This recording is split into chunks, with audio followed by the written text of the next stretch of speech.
Hello friends, welcome है आप सभी का आपके इस कृष्ण आर्ट्स एजुकेशन चैनल में, जो बोर्ड एग्जाम की तैयारी करवाने के लिए नंबर 1 यूट्यूब चैनल है। इसलिए इस चैनल को आपने अभी तक सब्सक्राइब नहीं किया तो इस चैनल को सब्सक्राइब कर दें और साइड के बेल नोटिफिकेशन को प्रेस कर दें, ताकि हमारी वीडियो का लेटेस्ट नोटिफिकेशन आप तक सबसे पहले पहुँच सके। और अगर आप हमारे इस यूट्यूब चैनल पर नए हैं तो आप टेलीग्राम चैनल को भी ज्वाइन कर लें। टेलीग्राम चैनल का लिंक डिस्क्रिप्शन में दिया हुआ है, क्योंकि इस चैनल का जो भी स्टडी मटेरियल आपको प्रोवाइड किया जाएगा वो टेलीग्राम चैनल के माध्यम से किया जाएगा। स्टडी मटेरियल में आपको सभी सब्जेक्ट्स का चैप्टर बाय चैप्टर ऑब्जेक्टिव और सब्जेक्टिव क्वेश्चंस का पीडीएफ प्रोवाइड किया जाएगा, इसलिए आप टेलीग्राम चैनल को अवश्य ज्वाइन कर लें। तो चलिए इस वीडियो में आगे की ओर बढ़ते हैं। इसमें हम आपको कक्षा 10 का सामाजिक विज्ञान, जो कि सामाजिक विज्ञान का एक भाग है भूगोल जियोग्राफी, उसका पहला पार्ट भारत संसाधन एवं उपयोग का लघु उत्तरीय अर्थात सब्जेक्टिव क्वेश्चंस करवाने वाले हैं। यह वीडियो इस चैप्टर का थर्ड एवं लास्ट पार्ट है। इसमें हम आपके साथ इस चैप्टर का 51 से लेकर 73 तक के लघु उत्तरीय क्वेश्चंस को कवर करने वाले हैं। तो चलिए देर न करते हुए क्वेश्चंस की ओर बढ़ते हैं। इसके अनुसार हमारा पहला क्वेश्चन है, नवीकरणीय और अनवीकरणीय संसाधन में अंतर स्पष्ट करें। कि नवीकरणीय संसाधन क्या होते हैं और अनवीकरणीय संसाधन क्या होते हैं। इन दोनों संसाधन में आपको अंतर बताना है। तो प्राप्ति के आधार पर संसाधन को दो वर्गों में बांटा गया है, पहला नवीकरणीय संसाधन और दूसरा अनवीकरणीय संसाधन। तो नवीकरणीय संसाधन वातावरण में पाए जाने वाले वे सभी संसाधन जो विभिन्न प्रकार की प्राकृतिक, भौतिक, रासायनिक या जैविक प्रक्रियाओं से उत्पन्न होते रहते हैं, जैसे सूर्य का प्रकाश, हवा, पानी, तालाब, झील, नदियाँ, मछलियाँ, पेड़ पौधे, वन्यजीव, पशु पक्षी, ये सभी नवीकरणीय संसाधन हैं।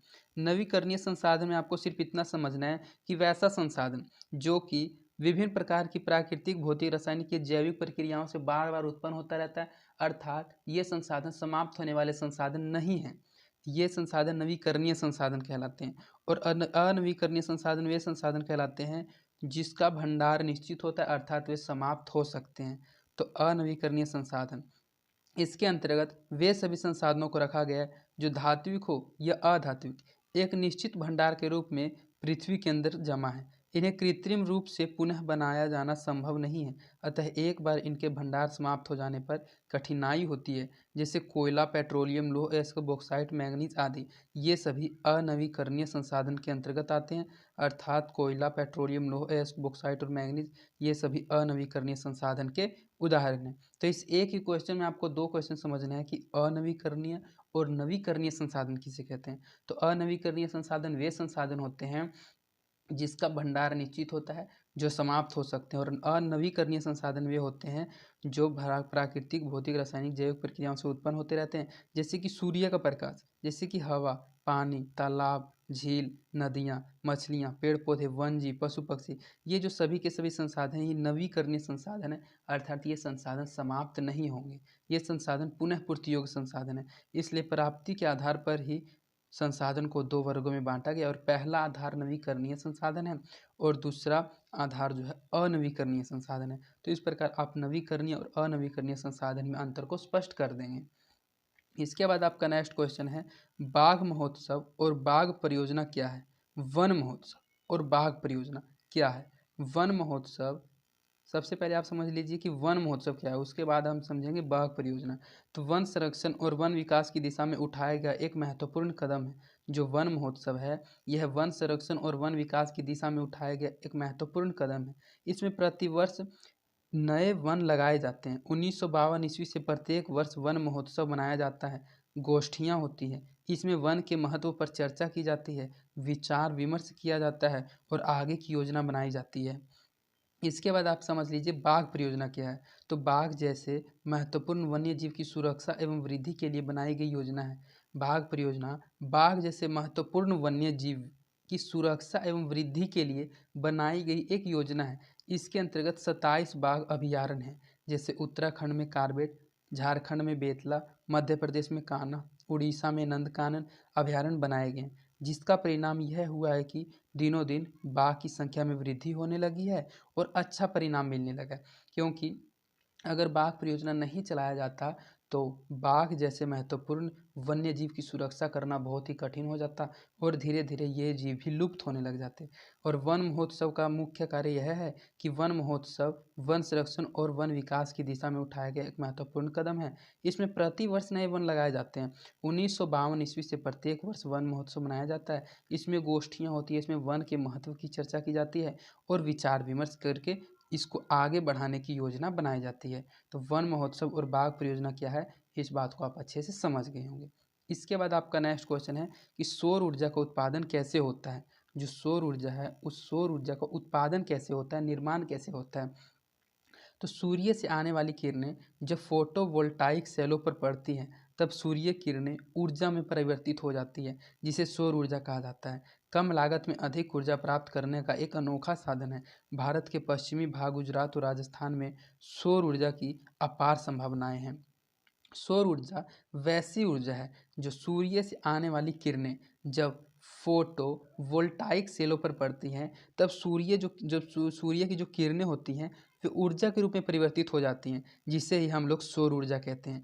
कम लागत और अधिक ऊर्जा प्राप्त करने का यह एक अनोखा साधन है। भारत के पश्चिमी भाग गुजरात और राजस्थान में सौर ऊर्जा की अपार संभावनाएं हैं। भारत में नदियों के प्रदूषण के कारणों का वर्णन कीजिए कि जो भारत देश है, इस भारत देश में नदियों के प्रदूषण का क्या क्या कारण है, किन कारणों से यहाँ की नदियाँ प्रदूषित हो जाती है, इसका वर्णन कीजिए। तो भारत में प्राय नगर एवं कल कारखाने नदियों के किनारे अवस्थित होते हैं। इन नगरों के गंदे जल और कल कारखाना के कचरे को प्राय नदियों में ही गिरा दिया जाता है। साथ ही कृषि में उपयोग किए जाने वाले रसायन, उर्वरकों, कीटनाशकों के जल में मिल जाने के कारण भी नदियाँ का जल प्रदूषित हुआ है। इसका वर्णन देखिए इस प्रकार किया गया है कि इसमें बताया गया है कि भारत में जो प्राय जितने भी नगर एवं कल कारखाने होते हैं वे नदियों के किनारे अवस्थित होते हैं। इन नगरों के गंदे जल और कल कारखानों के कचरों को प्राय नदियों में गिरा दिया जाता है और साथ ही में कृषि में उपयोग किए जाने वाले रसायनों, उर्वरकों, कीटनाशकों को जल में मिल जाने के कारण भी भारत की नदियाँ प्रदूषित होती है। भारत की नदियों का जल प्रदूषित हो जाता है। भौतिक गुणों के आधार पर मिट्टी को कितने वर्गों में बांटा गया है। भौतिक गुणों के आधार पर मिट्टी को कितने वर्गों में बांटा गया है। गंगा के मैदान में किस प्रकार की मिट्टी पाई जाती है। तो भौतिक गुणों के आधार पर मिट्टी को निम्न 3 वर्गों में रखा गया है। मतलब कि भौतिक आधार पर मिट्टी को 3 वर्गों में बांटा गया है। पहला बलुई मिट्टी, दूसरा चिकनी मिट्टी और तीसरा दोमट मिट्टी। तो बलुई मिट्टी, इसमें पंख की अपेक्षा बालू का प्रतिशत अधिक होता है। यह जल खेती सोखती है, यह जल अधिक सोखती है। बलुई मिट्टी जो होती है इसमें पंख की अपेक्षा बालू का प्रतिशत अधिक होती है, इसलिए यह जो मिट्टी होती है यह जल को अधिक सोखती है। चिकनी मिट्टी, इसमें पंख का प्रतिशत बहुत अधिक होता है, यह मिट्टी सूखने पर बहुत ही कड़ी हो जाती है। दूसरी है दोमट मिट्टी, इसमें बालू होना चाहिए था यहाँ, इसमें बालू और पंख की मात्रा बराबर होती है और कृषि के लिए यह मिट्टी अच्छी मानी जाती है। कृषि के लिए वैसे ही मिट्टी अच्छी मानी जाती है जो ना ही अधिक जल सोखती हो और ना ही मिट्टी सूखने पर कड़ी हो जाती हो। और दोमट मिट्टी ही ऐसी मिट्टी है जिसमें बालू और पंख की मात्रा बराबर होती है और कृषि के लिए यह मिट्टी बहुत ही अच्छी मानी जाती है। तो यह थी गंगा नदी के मैदान पर मिट्टी की विशेषताएं। तो इसमें गंगा के मैदान में सामान्यतः यही दोमट मिट्टी पाई जाती है। और भौतिक गुणों के आधार पर मिट्टी को 3 वर्गों में बांटा गया है। पहला बलुई मिट्टी, दूसरी चिकनी मिट्टी और तीसरी दोमट मिट्टी। बलुई मिट्टी में आपको सिर्फ इतना समझना है कि इसमें पंख की अपेक्षा बालू का प्रतिशत अधिक होती है, यह जल अधिक सोखती है। चिकनी मिट्टी में यह पंख का प्रतिशत अधिक होता है, यह मिट्टी सूखने पर कड़ी हो जाती है। और दोमट मिट्टी, इसमें बालू और पंख दोनों की मात्रा बराबर होती है। मुंबई हाई तेल उत्पादक जो मुंबई हाई तेल उत्पादक क्षेत्र है उसका परिचय दें। मुंबई हाई तेल उत्पादक क्षेत्र का परिचय दें। 1973 में मुंबई अर्थात बम्बई को ही मुंबई कहा जाता है। तो 1973 में बम्बई द्वीप के निकट अरब सागर में सागर तेल का वेधन कर तेल निकाला गया। यह जो तेल क्षेत्र था यह मुंबई हाई के नाम से प्रसिद्ध है, जो समुद्र तट से 115 किलोमीटर की दूरी पर है। यहाँ सागर सम्राट नामक जलमंच बनाया गया है।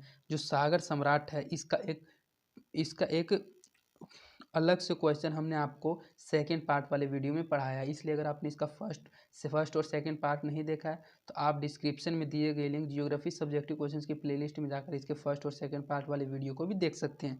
तो सागर सम्राट में हमने आपको बताया था कि सागर सम्राट एक ऐसा जलयान है जो कि मुंबई मुंबई हाई तेल उत्पादक क्षेत्र में अपना योगदान यह देती है कि यह समुद्र में जाकर समुद्र में नलकूप के जरिए तेल को बाहर निकालती है। तो इसमें आगे पढ़ना है कि यह सागर सम्राट नामक जल मंच बनाया गया है जिससे तेल की खुदाई में सुविधा मिलती है। यह महाराष्ट्र का एकमात्र तेल उत्पादक केंद्र है। इसने 1974 से तेल उत्पादन शुरू किया है और आज भारत के सर्वाधिक तेल उत्पादन क्षेत्र यही है। भारत का सर्वाधिक तेल उत्पादन क्षेत्र यही मुंबई में ही है। तो 1973 में मुंबई निकट के अरब सागर में सागर तल का वेधन कर तेल निकाला गया। यह तेल क्षेत्र मुंबई नाम से प्रसिद्ध हुआ, मुंबई हाई के नाम से प्रसिद्ध है और समुद्र तट से 115 किलोमीटर की दूरी पर यह सागर सम्राट नामक जलमंच बनाया गया है जिससे तेल की खुदाई में सुविधा मिलती है और यह महाराष्ट्र का एकमात्र तेल उत्पादक केंद्र है। इसने 1974 से तेल का उत्पादन शुरू किया और आज भारत के सर्वाधिक तेल क्षेत्र यही है। नदी घाटी परियोजना के मुख्य उद्देश्य क्या है? जो नदी घाटी परियोजनाएं होती हैं उनका मुख्य उद्देश्य क्या है? इन परियोजनाओं का मुख्य उद्देश्य है समन्वित रूप से नदी घाटियों से जुड़ी विभिन्न समस्याओं को हल करना। इनमें बाढ़ों का नियंत्रित करना, मृदा अपरदन पर रोक, सिंचाई एवं पीने के लिए पानी उद्योगों, गाँव और नगरों के लिए जल विद्युत उत्पादन, अंतःस्थलीय जल परिवहन और कई अन्य सुविधाएं जैसे मनोरंजन, वन्यजीव संरक्षण और मत्स्य के विकास शामिल है। ये जो नदी घाटी परियोजनाएं होती हैं, इन नदी घाटियों का परियोजनाओं का मुख्य उद्देश्य क्या होता है, यह इसमें पूछा जा रहा है।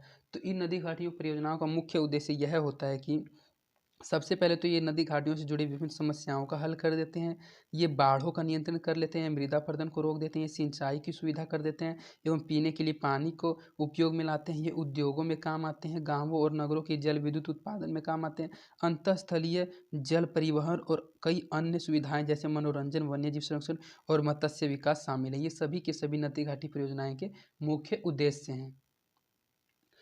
अभयारण्य क्या है?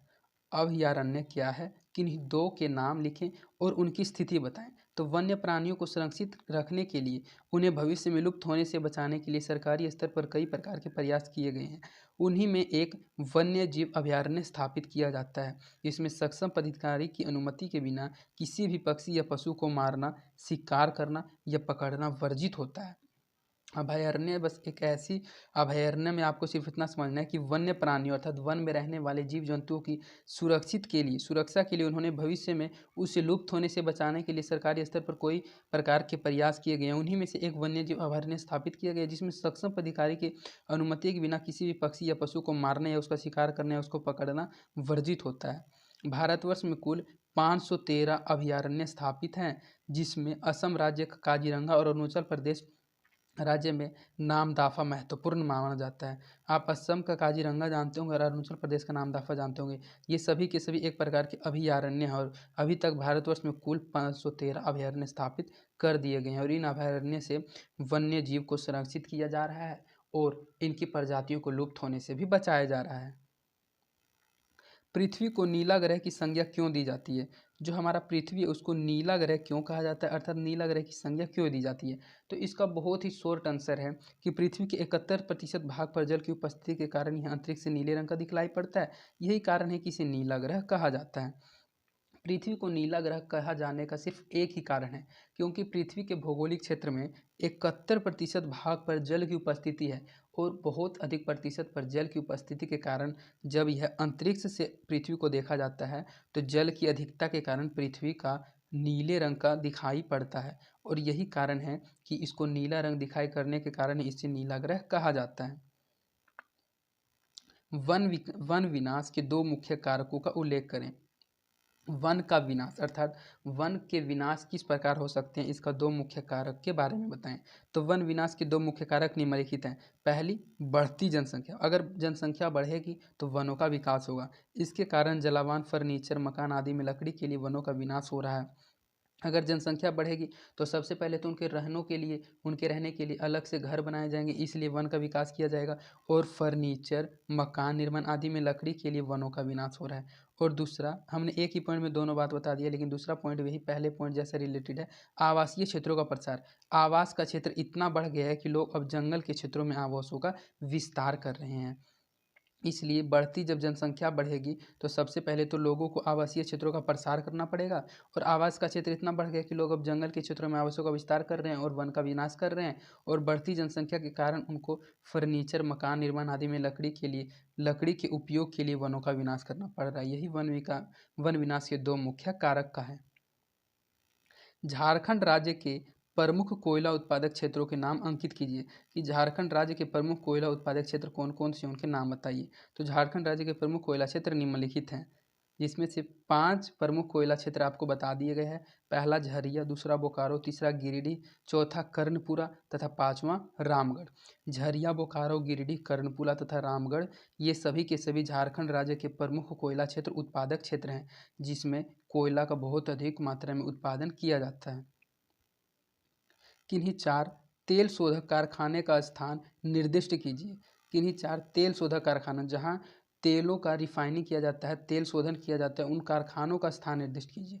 तो भारत स्थित 4 तेल शोधक कारखाने निम्नलिखित हैं।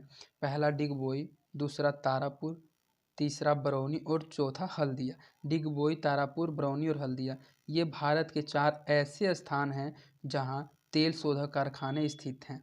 डिगबोई में, तारापुर में, बरौनी में और हल्दिया में। किन्हीं 4 तेल शोधक कारखाने का स्थान निर्दिष्ट कीजिए। इस टाइप के क्वेश्चन को आपको बहुत ही अच्छे से ध्यान रखना पड़ेगा, क्योंकि इन क्वेश्चन में आपको ज़्यादा अच्छे से याद रखने की ज़रूरत नहीं है। बस आप थोड़ा सा समझ लीजिएगा तो इसका आंसर आप एग्जाम में जरूर लिख के आइएगा कि किन्हीं 4 तेल शोधक कारखाने का स्थान निर्दिष्ट कीजिए। तो डिगबोई, तारापुर, बरौनी और हल्दिया इन चारों स्थान पर तेल शोधक कारखाने स्थित हैं। पवन अपर्दन वाले क्षेत्र में कृषि की कौन सी पर उपयोगी मानी जाती हैं? कौन कौन सी पर उपयोगी मानी जाती है? जो पवन अपर्दन वाले क्षेत्र में कृषि की कौन कौन सी पर उपयोगी मानी जाती है? पवन अपर्दन वाले क्षेत्र में पट्टिका कृषि उपयोगी मानी जाती है। इसमें क्वेश्चन में पूछा जा रहा है कि जो पवन अपर्दन वाला क्षेत्र होता है उस क्षेत्र में कृषि की कौन कौन सी जो उपयोगी मानी जाती है। तो पवन अपर्दन वाले क्षेत्रों में पट्टिका कृषि उपयोगी मानी जाती है। यह कृषि फसलों के बीच घास की पट्टियाँ विकसित कर की जाती है, इसलिए यहाँ जो पट्टिका होती है वह बहुत ही कृषि उपयोगी मानी जाती है। यह कृषि फसलों के बीच घास की पट्टियाँ विकसित करके जाती है। वनों के ह्रास अर्थात वन विनाश के 4 कारणों को लिखें। इससे पहले आपने वन विनाश के 2 मुख्य कारक के उल्लेख किया था और इसमें है कि वन विनाश के अर्थात वनों के ह्रास के 4 कारणों को लिखें। तो पर्यावरण की दृष्टि से भारत में जितना वन रहना चाहिए उसका 2/3 भाग ही बचा है। वन ह्रास के कई कारण देखने को मिलते हैं, जैसा कि पहला कारण बताया गया है, पश्चिमी उत्तर भारत में वर्षा की कमी के कारण वन क्षेत्र कम मिलता है। वर्षा की कमी के कारण पश्चिमी उत्तर भारत में वन क्षेत्र बहुत ही कम मिलता है। पंजाब, हरियाणा के क्षेत्रों में बचे वनों को काटकर उस पर खेती की जाती है। पंजाब में और हरियाणा में जहाँ जहाँ बचे हुए क्षेत्र में वन थे उन वनों को भी काटकर उस पर खेती की जा रही है। पहाड़ी क्षेत्रों में झूम खेती के लिए बड़े पैमाने पर वन को काटा जाता है। वनों में स्वतः आग लगने से भी बड़े पैमाने पर वनों का नाश हो रहा है, अर्थात कहीं कहीं वन में स्वयं आग लग जाता है जिस कारण वहाँ के वन का नाश हो जाता है। इसीलिए वनों में स्वतः आग लगने से भी बड़े पैमाने पर वनों का नाश हो रहा है। पहाड़ी क्षेत्रों में झूम खेती के लिए बड़े पैमाने पर वन को काटा जा रहा है। पंजाब, हरियाणा के क्षेत्रों में बचे वनों को काटकर उस पर खेती की जाती है। और पश्चिमी उत्तर भारत में वर्षा की कमी के कारण वन क्षेत्र कम मिलता है। इन्हीं 4 कारणों से वनों का ह्रास हो रहा है, इन्हीं 4 कारणों से वनों का विनाश हो रहा है। 2 परंपरागत और 2 गैर परंपरागत ऊर्जा स्रोतों के नाम लिखें और उनकी विशेषताएं बताएं। परंपरागत ऊर्जा स्रोत और गैर परंपरागत ऊर्जा स्रोत, उन दोनों के 2-2 नाम लिखना है और उनकी विशेषताएं क्या है इस बात को बताना है। तो ऊर्जा संसाधन को 2 वर्गों में बांटा गया, पहला परंपरागत ऊर्जा और दूसरा गैर परंपरागत ऊर्जा। परंपरागत ऊर्जा के स्रोत हैं लकड़ी, उपले, कोयला, पेट्रोलियम, प्राकृतिक की तथा विद्युत। इनमें कोयला, पेट्रोलियम और प्राकृतिक गैसें के भंडार सीमित हैं और समाप्त हो जाने वाले शक्ति के साधन हैं, और ये एक प्रकार के अनवीकरणीय संसाधन हैं। दलिता उपयोग विवेकपूर्ण ढंग से किया जाना चाहिए। दूसरी ओर गैर परंपरागत ऊर्जा के स्रोत हैं सौर ऊर्जा, पवन ऊर्जा, ज्वारी ऊर्जा, परमाणु ऊर्जा और बायोगैस ऊर्जा। ये नवीकरणीय ऊर्जा के स्रोत हैं और आवश्यकता एवं क्षमता के अनुसार इनका उत्पादन जो है बढ़ाया जा रहा है और उपयोग किया जा सकता है। इस प्रकार आप गैर परंपरागत और परंपरागत ऊर्जा में दोनों के 2-2 उदाहरण में आप परंपरागत ऊर्जा का जैसे कि उदाहरण है लकड़ी, कोयला, पेट्रोलियम, प्राकृतिक गैस। यह एक प्रकार का समाप्त होने वाला संसाधन है और यह अनवीकरणीय संसाधन है। और गैर परंपरागत जो संसाधन होता है वह है सौर ऊर्जा, पवन ऊर्जा, ज्वारीय ऊर्जा, परमाणु ऊर्जा और बायोगैस ऊर्जा। ये नवीकरणीय ऊर्जा के स्रोत हैं और ये समाप्त होने वाले संसाधन नहीं हैं, इनका पुनः उत्पादन किया जा सकता है। तो गैर परंपरागत और परंपरागत ऊर्जा स्रोत और उनकी विशेषताएं को आप इस क्वेश्चन के माध्यम से समझ गए होंगे कि परंपरागत ऊर्जा और गैर परंपरागत ऊर्जा क्या होती है। बहुउद्देशीय परियोजना से आप क्या समझते हैं? जो बहुउद्देशीय परियोजना है उस बहुउद्देशीय परियोजना से आप क्या समझते हैं? विकास की एक ऐसी परियोजना जिसमें विकास के कई उद्देश्य के साथ साथ पूर्ति हो सके, उसे बहुउद्देशीय परियोजना कही जाती है। विकास की एक ऐसी परियोजना जिसमें विकास के कई उद्देश्यों के साथ साथ पूर्ति हो सके, बहुउद्देशीय परियोजना कहलाती है। आज़ादी के बाद देश को आत्मनिर्भर बनाने के लिए नदी घाटी परियोजनाओं पर बल दिया गया। इस परियोजना के कई उद्देश्य हैं, जैसे बाढ़ नियंत्रण, मृदा अपरदन को रोक, सिंचाई एवं पीने योग्य जल की आपूर्ति, विद्युत उत्पादन, उद्योगों की जल आपूर्ति, मत्स्य पालन, वन्य जीव संरक्षण, पर्यटन, परिवहन आदि। ये जो सभी के सभी विकास है, ये सभी बहुउद्देशीय परियोजना के विकास है। क्योंकि बहुउद्देशीय परियोजना में सिर्फ आपको इतना समझना है कि एक ही परियोजना से बहुत उद्देश्य में एक ही परियोजना में अनेक उद्देश्यों को शामिल करना ही बहुउद्देशीय परियोजना कहलाती है। इसमें आज़ादी के बाद देश को आत्मनिर्भर बनाने के लिए नदी घाटी परियोजनाओं पर बल दिया गया था। इस परियोजना के कई उद्देश्य थे, जैसे कि बाढ़ को रोकना, मृदा अपरदन को रोकना, सिंचाई करना, पीने योग्य जल की आपूर्ति करना, विद्युत उत्पादन करना, उद्योगों को जल की आपूर्ति करना, मत्स्य का पालन एवं जीव संरक्षण, पर्यटन और परिवहन आदि। ये सभी के सभी बहुउद्देशीय परियोजना के मुख्य कारक हैं। भूक्षरण के क्षेत्र लिखिए। जो भूक्षरण होता है उसका क्षेत्र कहाँ कहाँ है, उसके क्षेत्र लिखिए। तो भारत के मध्य प्रदेश में चंबल नदी की द्रोणी, उत्तर प्रदेश में आगरा, इटावा और जालौन जिलों में, तमिलनाडु के दक्षिणी व उत्तरी आकट, कन्याकुमारी, तिरुचिरापल्ली, चिंगुलपुट, सलेम और कोयम्बटूर जिलों में भूक्षरण क्षेत्र अधिक है। भूक्षरण क्षेत्र कहाँ कहाँ है, इसमें आपको सिर्फ इतना ध्यान रखना है कि भारत के मध्य प्रदेश में चंबल नदी की द्रोणी भूक्षरण का क्षेत्र है, उत्तर प्रदेश में आगरा भूक्षरण का क्षेत्र है, इटावा और जालौन जिलों में, तमिलनाडु के दक्षिणी में उत्तर आकट, कन्याकुमारी, तिरुचिरापल्ली, चिंगलीपुट, सलेम और कोयम्बटूर जिलों में भूक्षरण क्षेत्र बहुत अधिक हैं। रेड डाटा बुक और ग्रीन बुक क्या है? रेड डाटा बुक और ग्रीन बुक, इन दोनों में क्या अंतर है, ये इन दोनों से आप क्या समझते हैं? तो भारत की दो संस्था वार्निटिकल सर्वे ऑफ इंडिया और एवं वन अनुसंधान ने मिलकर 1970 में भारत की एक संकटग्रस्त वन्य जीवों की प्रजाति की एक सूची तैयार की थी। इस सूची को ही रेड डाटा बुक कहा जाता है।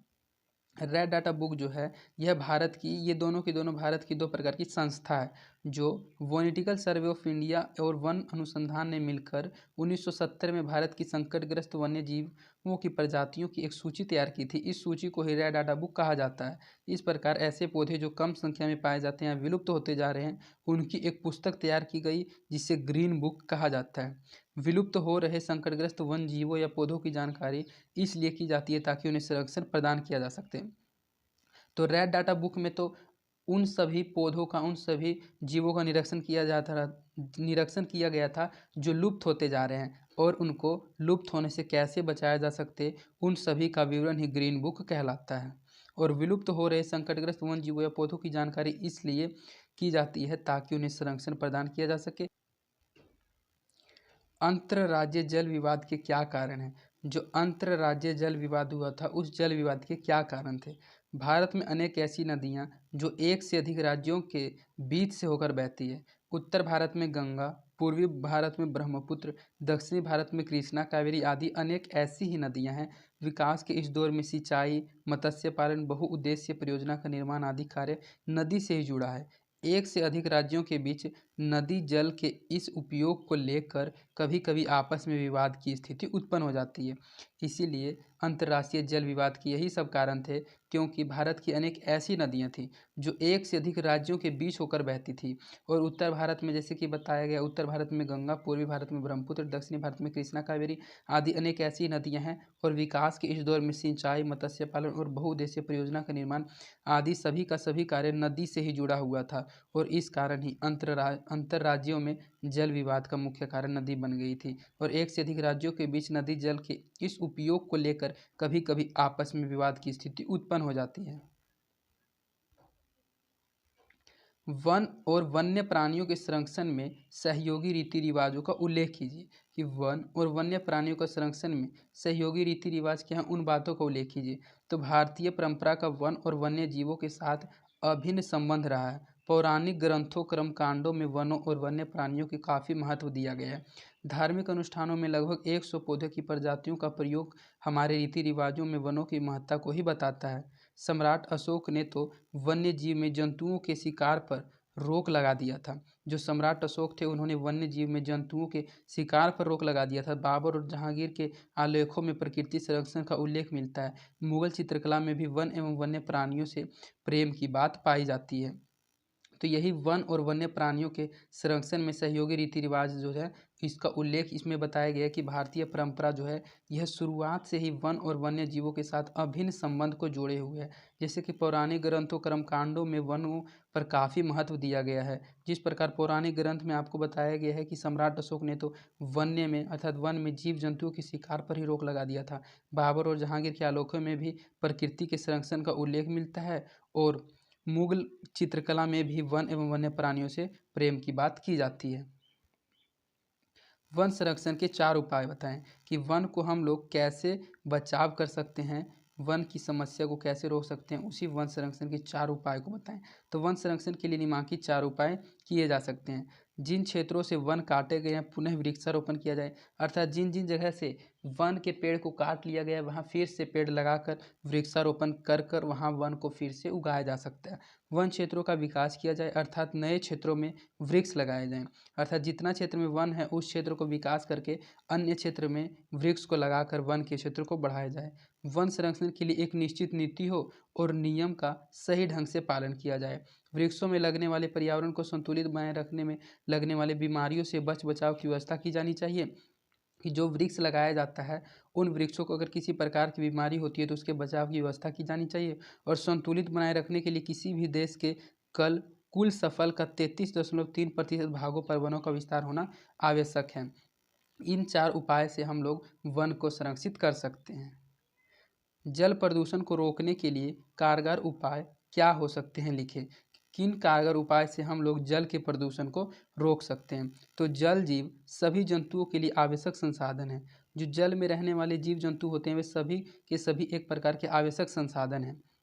इसके प्रदूषित होने से सबका जीवन खतरे में पड़ सकता है, क्योंकि जो जल में रहने वाले जीव हैं, अगर जल ही प्रदूषित हो जाएगा तो उसमें रहने वाले जीवों के जीवन में खतरा पड़ सकता है। अतः जल प्रदूषण को रोकने के लिए निम्नलिखित कारगर उपाय किए जा सकते हैं, जिसमें कि पहला उपाय बताया गया है, बड़े बड़े नगरों के कूड़ा करकट, मल आदि को निकट में बहने वाली नदियों, तालाबों, झीलें, अन्य जलाशयों में न गिराया जाए। क्योंकि ऐसा ही होता है, बड़े बड़े शहरों में, बड़े बड़े नगरों में कूड़ा करकट और मल आदि को निकट में बहने वाली नदियों, तालाबों, झीलें, अन्य जलाशयों में गिरा दिया जाता है। लेकिन इसको अगर न गिराया जाए तो जल को प्रदूषित होने से रोका जा सकता है। कल कारखानों के अपशिष्ट रासायनिक पदार्थों जलाशयों में न गिराया जाए। तालाबों में कीटनाशक दवाएं जो होती हैं वह न छिड़की जाएं। अणुपरीक्षण, परमाणु बम विस्फोट, रासायनिक अस्त्रों के प्रयोग पर प्रतिबंध लगना चाहिए, क्योंकि इसके कारण भी जल प्रदूषित होता है। अगर इन सभी 4 कारगर उपाय को अपनाया जाए तो जल को प्रदूषित होने से रोका जा सकता है। उपयोगिता के आधार पर ऊर्जा को कितने भागों में बांटा गया है। कि ऊर्जा को उपयोगिता के आधार पर कितने भागों में बांटा गया है। तो उपयोगिता के आधार पर ऊर्जा को मुख्यतः 2 भागों में बांटा गया है। पहला प्राथमिक ऊर्जा और दूसरा गौण ऊर्जा। प्राथमिक ऊर्जा में आपको यह समझना है कि इसकी प्राथमिक ऊर्जा के अंतर्गत कोयला, पेट्रोलियम एवं प्राकृतिक गैस जैसी ऊर्जा स्रोतों को शामिल किया गया है। और गौण ऊर्जा इसके अंतर्गत ऐसे स्रोतों को शामिल किया गया है जो प्राथमिक ऊर्जा से प्राप्त किए जाते हैं, अर्थात पेट्रोलियम और कोयला और प्राकृतिक गैस से जो अन्य चीज़ प्राप्त की जाती है, जैसे कि पेट्रोलियम से पेट्रोल और डीजल प्राप्त किया जाता है, स्नेहक प्राप्त किया जाता है, तो वे सभी गौण ऊर्जा के अंतर्गत आ जाएंगे। तो उपयोगिता के आधार पर ऊर्जा को दो भागों में बांटा गया, पहला प्राथमिक ऊर्जा और दूसरा गौण ऊर्जा। प्राथमिक ऊर्जा के अंतर्गत कोयला, पेट्रोल एवं प्राकृतिक गैस जैसी ऊर्जा स्रोतों को शामिल किया गया और गौण ऊर्जा इसके अंतर्गत ऐसे स्रोतों को शामिल किया जाता है जो प्राथमिक ऊर्जा से ही प्राप्त किया जाता है। तो इस प्रकार आपका इस चैप्टर का 73 सब्जेक्टिव क्वेश्चंस कंप्लीट करा दिया गया, जिससे आपके पूरे चैप्टर के सभी टॉपिक को कवर कर लिया गया है। और अगर आप इन तीनों वीडियो को सिर्फ अच्छे से 2 या 3 बार देखकर समझ लीजिएगा तो इस चैप्टर का एक भी क्वेश्चन आपसे एग्जाम में नहीं छूटेगा। और इन क्वेश्चंस का आंसर आप अपने लैंग्वेज के अनुसार भी जरूर लिख के आइएगा। और अगर आपको हमारी वीडियोज़ पसंद आती है तो आप अपने दोस्तों के बीच भी इन वीडियोज़ को जरूर शेयर करें और आप हमारे वीडियोस को लाइक भी ज़रूर करें, इससे हमारा मोटिवेशन बना हुआ रहता है। तो आज के लिए इतना ही, धन्यवाद।